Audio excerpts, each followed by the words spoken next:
Bismillahirrahmanirrahim. Assalamualaikum warahmatullahi wabarakatuh. Alhamdulillahirrabbilalamin. Wassalatu wassalamu ala nabiyina Muhammadin wa ala alihi wa ashabihi wa man tabi'ahum bi ihsanin ila yaumiddin, amma ba'd. Mencari titik temu dari macam-macam organisasi dan jamaiyah. Yang pertama, coba kita renungi bagaimana Rasulullah SAW ketika hadir di Madinah. Beliau bisa mempersatukan dua suku Aus dan Khosraj, yang mereka dari berbagai macam generasi, puluhan tahun hingga ratusan tahun, mereka selalu berperang. Aus dan Khosraj tidak pernah akur, tidak pernah rukun, mereka selalu berperang. Tidak ada yang bisa menyatukan Aus dan Khosraj. Tetapi kemudian Rasulullah hadir dengan Islamnya, dengan Al-Qur'annya. Maka dengan izin Allah, Aus dan Khosraj tiba-tiba menjadi satu padu, menjadi satu kaum bernama kaum Ansor.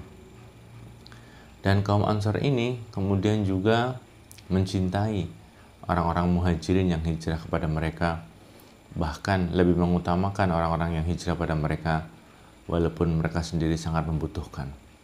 Sebenarnya Islam seperti apa yang disampaikan oleh Rasulullah SAW sehingga bisa menyatukan apapun yang terbelah, apapun yang terpisah.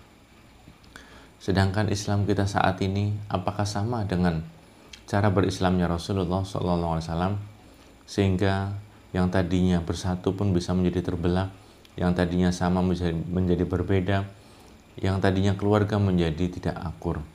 Ada apa dengan keislaman kita? Apakah Islam yang kita pahami berbeda dengan keislaman yang Rasulullah SAW ajarkan kepada dua? Tidak bisakah kita melihat bahwasanya ketika kita melihat sahabat-sahabat kita di organisasi lain, di jamiah lain, di jamaah lain, bisakah kita melihat bahwa pada diri mereka, pada organisasi mereka, pada gerakan mereka, pada amaliyah mereka, ada sepotong-sepotong kesempurnaan Rasulullah.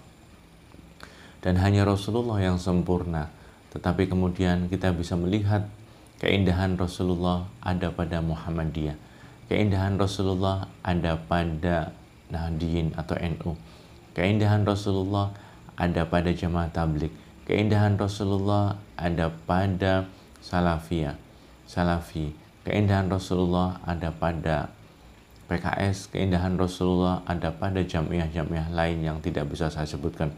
Bisakah kita melihat bahwasanya masing-masing memiliki ciri khas yang merupakan potongan-potongan puzzle keindahan Rasulullah, yang andai kita saling memahami dan saling mengerti, maka apabila potongan-potongan itu menjadi satu, akan menjadi kekuatan Islam yang sangat utuh dan yang sangat sempurna. Yang ketiga, ibarat ini saya dengarkan dari dialog antara Habib Bahar dan Refli Harun. Di situ Habib Bahar memberikan perumpamaan sangat bagus. Untuk mencapai angka 10, bisa 9 tambah 1, bisa 7 tambah 3, bisa 8 tambah 2, bisa 5 tambah 5, bisa 6 tambah 4. Bukankah kita ingin mempunyai satu tujuan? Menjayakan Islam, membesarkan Islam, meraih ridho Allah, meraih surganya Allah, membesarkan dan menjayakan agama Islam.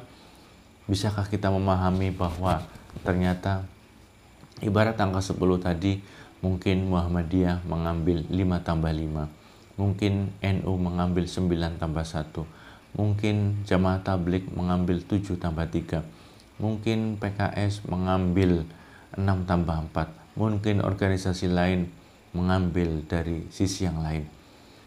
Bukankah mereka memiliki tujuan yang sama, yaitu angka 10? Bukankah mereka memiliki tujuan yang sama, yaitu untuk membesarkan Islam, menjayakan Islam? Mengapa kita tidak memahami? Mengapa kita tidak saling mengerti? Mengapa kita tidak saling memaklumi dan menghormati perbedaan angka tersebut? Yang 5 ditambah 5 tidak boleh memaksakan kepada yang 9 ditambah 1. Yang 7 ditambah 3 tidak boleh merasa paling benar sendiri dibanding 6 tambah 4. Kita saling memahami bahwa semuanya memiliki tujuan yang sama, maka marilah kita sama saling menghormati satu sama lain dalam sesama muslim, ikatan sesama muslim, persaudaraan sesama muslim. Yang keempat, lihatlah para sahabat Rasul bisa menjadi model kita untuk mencontoh mereka. Sahabat Rasul ada yang seperti Abu Bakar As-Siddiq, ada yang seperti Umar bin Khattab, ada yang seperti Utsman bin Affan, ada yang seperti Ali bin Abi Thalib. Mereka berempat memiliki karakter yang sangat berbeda, memiliki keunikan yang sangat berbeda. Bisa juga kita melihat ada Abu Hurairah, ada Khalid bin Walid, ada Abu Sufyan, ada Muawiyah, ada Suhail, ada Salman Al-Farisi, ada Abu Darda, ada Abu Dzar Al-Ghifari, ada Bilal. Lihatlah keragaman-keragaman mereka, keunikan-keunikan mereka, perbedaan-perbedaan mereka tidak membuat mereka saling memusuhi, saling membenci, saling membelakangi. Justru mereka bersatu padu membela Rasulullah, membantu Rasulullah dan menolong Rasulullah SAW berjihad dalam satu barisan yang kokoh walaupun mereka berbeda-beda. Yang kelima, bukankah kita memiliki banyak persamaan? Tuhan kita sama Allah Subhanahu wa Ta'ala. Sesederhana itu. Quran kita sama, kitab kita sama, yaitu Al-Quran. Sesederhana itu. Nabi kita sama, Nabi Muhammad SAW. Sesederhana itu. Surga yang kita raih, surga yang kita cari juga sama. Kemudian neraka yang kita hindari juga sama. Kiblat yang kita sholat menghadapnya juga sama. Ka'bah yang kita menghadapnya juga sama. Jadi kalau kita fokus untuk melihat persamaan ini, tentunya perbedaan-perbedaan kecil, perbedaan-perbedaan itu tidak membuat kita kehilangan untuk mencintai dan menyayangi saudara kita sesama muslim. Yang keenam, ingatkah saat kita bersama anggota keluarga kita atau bersama famili-famili kita makan di restoran yang sama? Di restoran itu berbagai macam menu dan kita punya selera masing-masing. Ada yang suka rendang, ada yang suka ikan, ada yang suka usus, ada yang suka lauk telur, ada yang suka petai, ada yang suka jengkol, macam-macam selera kita. Tetapi semuanya dalam pesanan yang berbeda-beda itu duduk bersama dalam satu meja, penuh kekeluargaan, penuh keakraban. Bisakah kita seperti itu? Penuh kekeluargaan, penuh keakraban, penuh kepersahabatan, penuh cinta dan sayang, walaupun kita memiliki selera yang berbeda-beda, memiliki jalan perjuangan yang berbeda-beda, memiliki amaliyah yang berbeda-beda. Yang ketujuh, mari lunakkan diri kita, ego kita, kesombongan kita dengan surat Al-Hujurat, di mana di dalamnya ada nasihat untuk tidak menghina yang lainnya. Siapa tahu yang kita hina ternyata lebih baik di sisi Allah daripada yang menghina. Dan juga kita jangan menghibah serta mencela atau menghina perbedaan-perbedaan yang ada pada orang lain. Karena mencela itu tanda takabur, tanda kesombongan. Dan bagaimana kita bisa masuk surga sementara ada kesombongan di dalam hati kita. Sementara yang telah lama di surga saja diusir karena kesombongannya. Maka lunakkan hati kita dengan ayat-ayat Al-Quran, pesan-pesan Al-Quran. Lunakkan hati kita dengan hadis-hadis dan betapa Rasulullah mencintai umatnya, betapa Rasulullah menyayangi umatnya.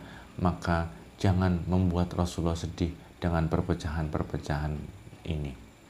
Semoga bermanfaat. Kurang lebihnya mohon maaf. Subhanakallahumma bihamdika asyhadu an la ilaha illa anta astaghfiruka wa atubu ilaik. Allahumma salli wa sallim wa barik ala Muhammad wa ala ali Muhammad bila taufiq wal hidayah. Assalamualaikum warahmatullahi wabarakatuh.